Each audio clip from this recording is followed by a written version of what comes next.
Hello, Michelle. How are you? Hey, Aubrey. We are recording together again. This is so great.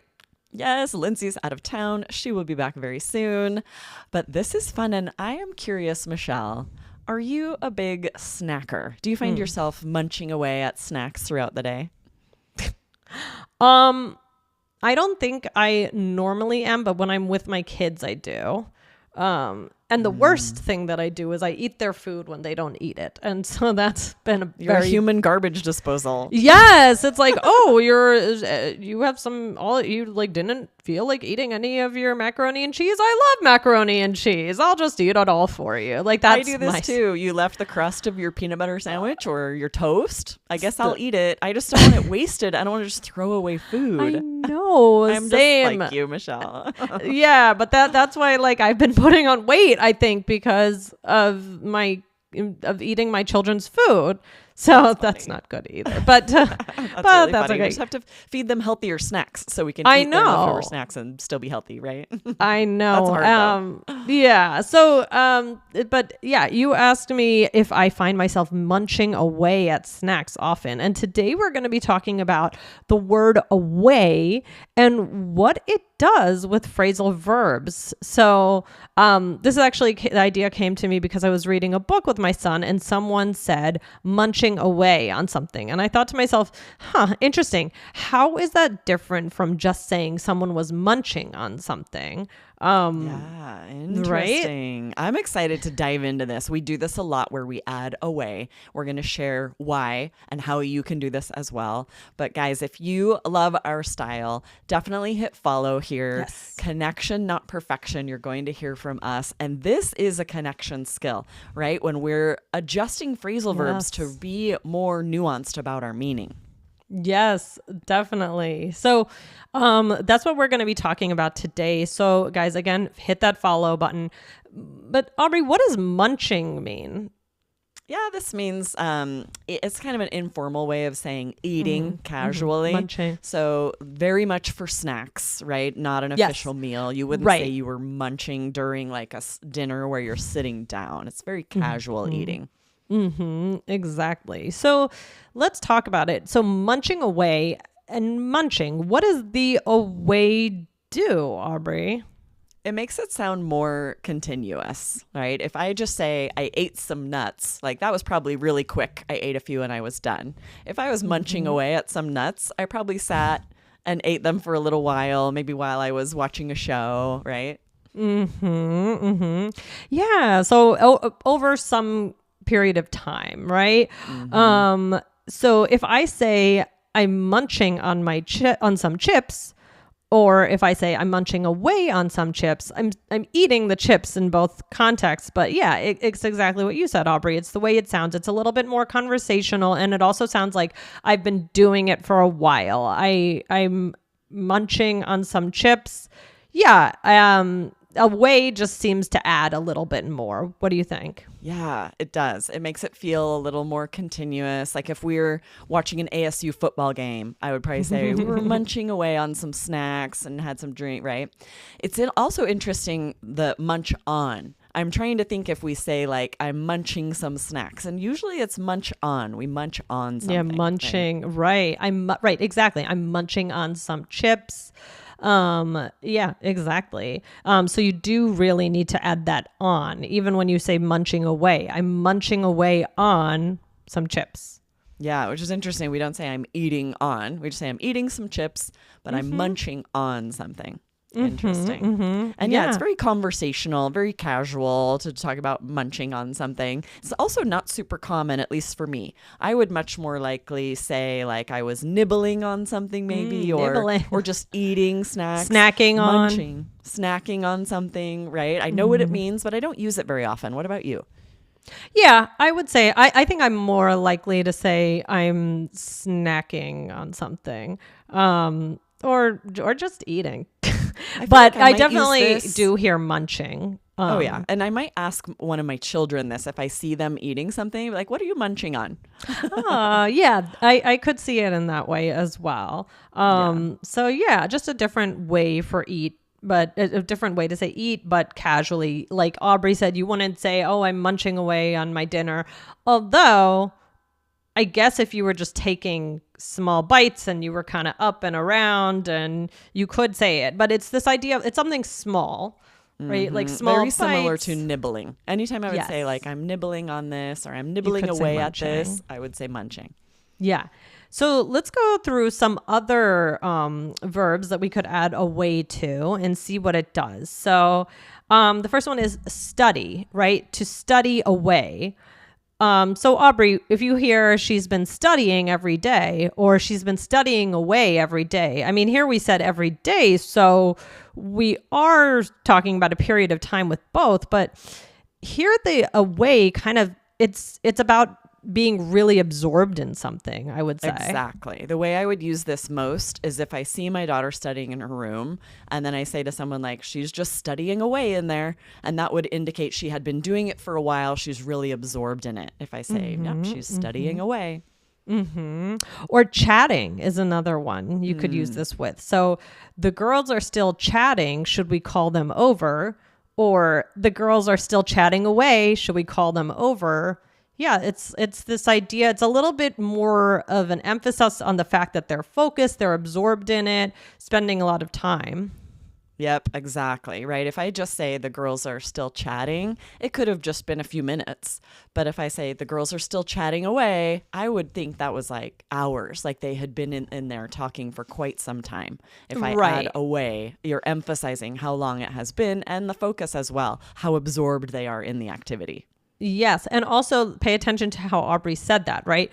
The girls are still chatting, but the girls are still chatting away. It's said in this kind of unique intonation. Yeah. And for the study too, she's still studying away. We go up on the away, and that's how we emphasize how long it's been. Yes. And we might do the same if we say like, she's been studying for hours. We also would emphasize that time. Or she's been studying for days for this exam. Right. Good point. So we are going to get into a couple different ways that we would add away right after we take a little break. Okay, Aubrey. So let's get into a couple more. So what is the first one? So work away, for example, you might say, oh, don't bother him, he's working. Or you might say, don't bother him, he's working away. And I would usually add where they are. Like if I were saying this about my husband, I'd probably say like, he's working away in there. Sort of like emphasizing where they've been and how long they've been there. Interesting. Yeah, that is interesting. And again, kind of with the studying, I would more likely say it if I know someone's been working and I check and it's like, wow, he's still working away, sort of to emphasize that they're still absorbed in it longer than you would expect even. Yeah, definitely. And then there's also read, right? You could add it to read. So read away. I can't believe it. He's been reading all afternoon. Or I can't believe it. He's been reading away all afternoon. So and you know what this reminds me of is that we also will say like reading away the afternoon, which means like you're like wasting away the afternoon, right? You're reading. I say this to my kids. You're reading away the afternoon. You're not doing anything else. You're wasting time. Right. Although do they read away the afternoon? I have a daughter who reads so much. And does she? Yes, it's kind of awesome. I was this way as well, but I'm like, hey, you've got some chores you need to get done and you're just reading away the afternoon. It's interesting because there are definitely worse things she could be doing. Yes, exactly. Yeah, my son is just recently, he's 7 and I finally got him into like really wanting to read.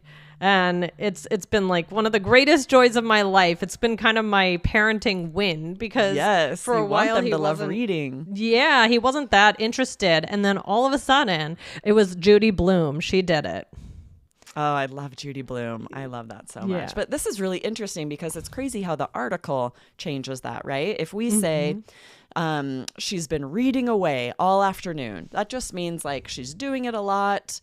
She's really absorbed in it. And then if the article changes to she's reading away the afternoon, you're reading away the afternoon. That's when you're saying you're wasting time. There are other things you should be doing. Yeah. So, I mean, Aubrey, is there anything that you are doing away right now? I kind of love this thought of like, what am I doing to like waste away an afternoon? To like, I will do this. I'll read away an afternoon if I get really absorbed in a book or if I'm watching a show. But yeah, then maybe my kids would come in and be like, oh, mom's just reading away again. She was here 2 hours ago and she's still here reading her book. Right. And just to give you another idea of an expression you might hear, you could add up a storm. Right? He's been studying up a storm. He's been chatting up a storm. You've reading up a storm, right? That's just another. If you don't want to say away, it could also be with up a storm. I use this a lot to emphasize how long someone's doing something. Yeah. But it's interesting. It has a positive connotation, right? If I wanted to say someone was doing something too much, I wouldn't use up a storm. I feel like it's when I think it's a good thing that they're doing it that much. Would you agree? Like they're chatting up a storm. I'm not saying I think it's bad. I think it's a good thing. Right. But I also wanted to say I've been munching up a storm. For some reason, that one doesn't. That's true. I think because it has this positive connotation, collocation, right? Connotation. It's like something that you're doing a lot and it's a good thing, either reading or studying or working hard at something. Be like, or even like cooking. I hear it a lot. I've heard like, she's cooking up a storm, getting ready for Thanksgiving, right? Right. But because it's not great to be munching snacks all the time, we wouldn't say she's munching up a storm because there's this implied positive connotation about it. Interesting. Yeah. So very, a lot to think about here. Should we do a role play, Aubrey? Yeah, let's do it. Michelle and I are friends who run into each other here. This will be fun. I'll start us Okay. Hi, Michelle. Hi, Aubrey. What's new? Still studying away for the LSATs? Yes, it's consuming my life. I can't wait till it's over. What about you? Oh, I've just been working away. Same old, same old. How's Dan? Is he still into cooking? Oh, he's been cooking up a storm. He's gotten really good. Amazing. Oh, these are all perfect. This is really how we would use it. I feel like this felt really natural. Yeah. And again, we didn't use all of them here, but we wanted to give you a little bit of a taste. So I said, hi, Aubrey. What's new? Still studying away for the LSATs? What are the LSATs, Aubrey? Yeah, this is the exam you take before law school. Yes. I studied for the LSAT section. I don't know if I told you this, Michelle. I told Lindsay I studied for the LSATs, never ended up doing law school, partially because I couldn't get the score I needed on the LSATs. It's such a difficult exam. And by then I had kids, so I didn't have time to study away like I would have needed to. Yeah. So I said, are you still studying away for the LSAT? So you're absorbed in it. It's taking a lot of time. It's continuous. Yep. Exactly. You would only ask this if I had already shared with you, I'm spending so much time studying for the LSATs. You're like, still studying away? Yep, exactly. And then you said, I said it's been consuming my life. And you said, oh, I've just been working away. Same old, same old. So this, it's interesting. This does imply time. Like I'm working a lot. And I'm also, absorbed in it, working hard. But kind of we use this too. I'm just working away, meaning like that same old, same old. Like I'm just sticking with the regular work routine. Yeah, it is a little bit different, isn't it? Interesting. And then you said, how's Dan? Is he still into cooking? And I said, oh, he's been cooking up a storm. He's gotten really good. So you can see, it is this positive connotation here. He's gotten really good. He's cooking up a storm. I'm probably benefiting from it. Totally, right? And you could say cooking away here, exact same meaning, cooking up a storm. I mean, he's doing it a lot. And that positive connotation. And interesting because away could be a negative, like munching away is not super positive. Like, I'm still eating these snacks over here. Right. So it's kind of neutral. It depends on the context. Whereas it is a really good point, Aubrey. I didn't even think about that. Saying up a storm is generally positive. Very interesting. Yeah. Oh, this is a great episode. We also want to make sure you don't miss episode 2525. What are you saving up for? That was another great one with some interesting phrasal verbs. So scroll up if you missed it. Absolutely. All right, Aubrey. Takeaway for today. we've talked a whole lot about how you can add the word away onto certain verbs, and it just really emphasizes the meaning, talks about being absorbed in something, talks about time and what it can mean. So this is definitely one you want to think about. Like, where can you add this in your life? Kind of prepare. Are you something away? Are you doing something where you could actually add the word away to it and make it a little bit more emphatic, a little bit stronger? Yes, and notice this as you're listening to podcasts, watching TV shows, you're going to hear it used. It's very common. You might have, it's one of those things you probably just didn't really notice it much before. Yeah. Now that we've highlighted it, you're going to hear it everywhere probably. All right, Aubrey. Well, this was so much fun. Thanks for hanging out with me today, and I'll see you next time. Awesome. Thanks, Michelle. See you next time. All right, bye.